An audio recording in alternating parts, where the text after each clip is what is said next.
Bem, um dos pontos principais que deve ser observado no momento do processo do queijo é a adição do coagulante.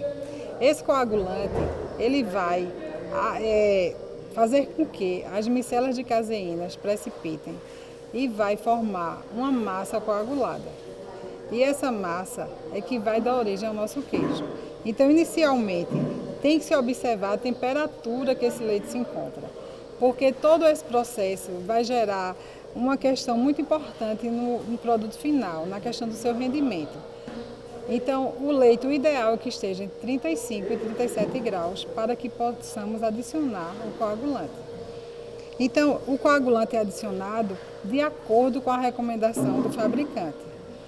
Você vai olhar quantos ml de coagulante ele indica por volume de leite. Então, você vai olhar,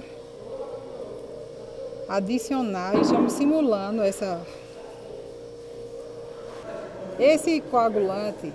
Para ser adicionado ao leite, é preciso ser diluído em água, de preferência sem cloro. E por que essa etapa? Porque ajuda muito na homogeneização e padroniza assim, a mistura. No processamento industrial do queijo de coalho, é fundamental a utilização do cloreto de cálcio, após o processo de pasteurização do leite. O que é esse processo?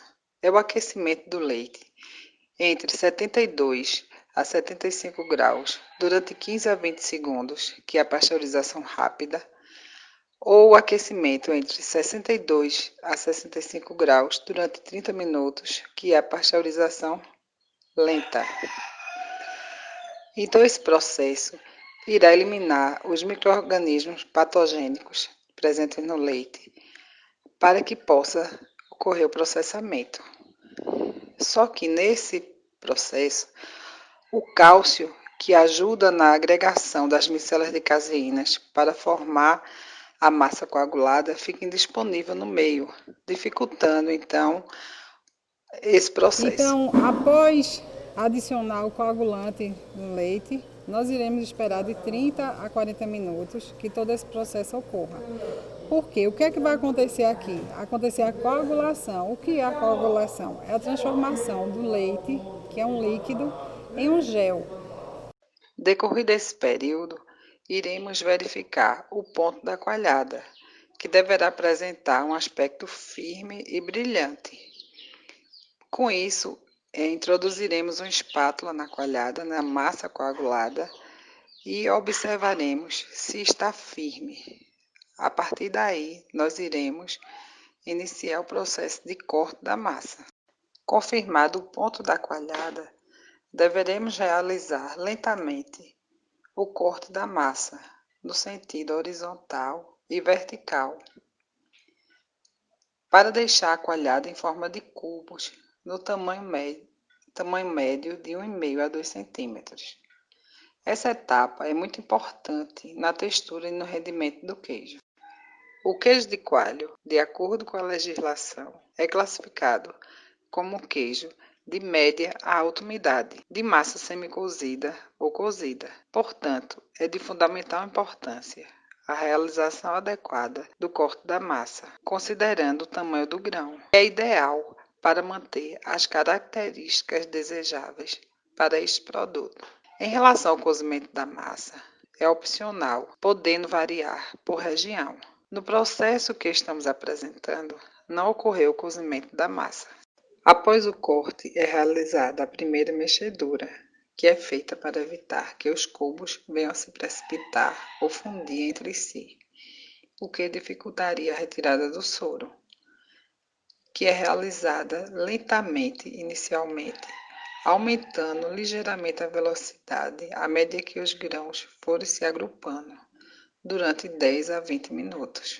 No processamento industrial, o corte da coalhada é realizado utilizando liras horizontais e verticais, realizando assim o corte da massa. No processamento do queijo de coalho desta indústria, O corte da massa é realizado em uma processadora automática para queijos, onde as geleiras estão acopladas no equipamento, realizando assim o corte da massa. Após o corte da coalhada, podemos observar que surgiu um soro, um líquido que é muito precioso para os laticínios e que esse soro nós podemos produzir outros produtos. Então, a próxima etapa desse processo é a de soragem.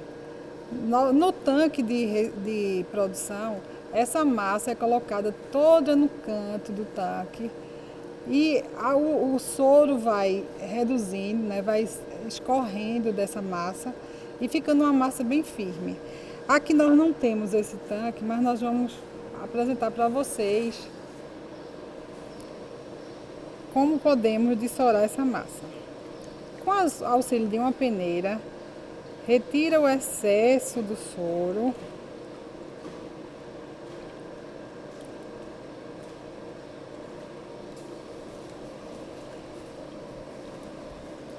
Leva a como nós não temos aqui uma estrutura, nós estamos improvisando uma estrutura que vai fazer toda essa dessoragem dessa massa em um tecido. No processamento industrial, após o corte da massa, ocorre a pré-prensagem, que consiste em direcionar a massa para o lado contrário à abertura do tanque, onde irá ocorrer o escoamento do soro, colocando sobre a massa placas perfuradas de aço inoxidável, sendo uma vertical e outra horizontal. O peso sobre a placa será realizado pela processadora automática para queijos. Após a pré-prensagem, realizam-se cortes na massa, em formatos retangulares no tamanho das formas que serão utilizadas, iniciando o processo de enformagem. A seguir, coloca-se a massa nas formas que podem ser de material à base de polietileno ou inox, forradas com tecido de nylon, que são os dessoradores, onde vão auxiliar no processo da saída do soro retido na massa. Essas formas serão empilhadas na prensa pneumática. Após esse período, nós iremos salgar essa massa, que vocês irão ver na próxima etapa.